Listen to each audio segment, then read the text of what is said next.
বিশেষ সময়টা, এই সময়টি পিতৃপক্ষের অবসান, দেবীপক্ষের সূচনা।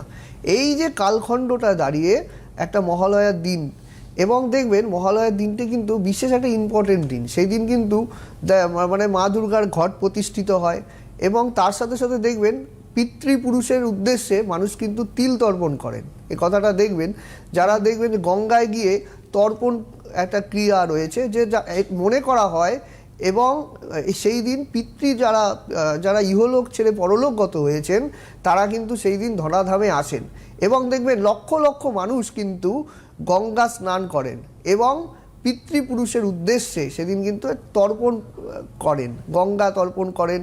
এবং এই দিনটা এতটাই তাৎপর্যপূর্ণ, এবং মনে করা হয় যে পিতৃপুরুষের তর্পণকালে সেই সময় কিন্তু তারা কিন্তু সেই তর্পণ গ্রহণ করে এবং তাদের পরিবারদের আশীর্বাদ প্রদান করে। এই দিনটির বিশেষ একটা তাৎপর্য দেখবে। মহালয়ার ভোরে মানুষ যখন দেখবেন যে আগমনীর যে একটা সময়, সেই সময়ে পাশাপাশি দেখবেন গঙ্গায় গিয়ে মানুষ কিন্তু তর্পণ করবে পিতৃপুরুষের উদ্দেশ্যে, কিন্তু তর্পণ, এই তর্পণের আবার বিশেষ মাহাত্ম্য রয়েছে। আমরা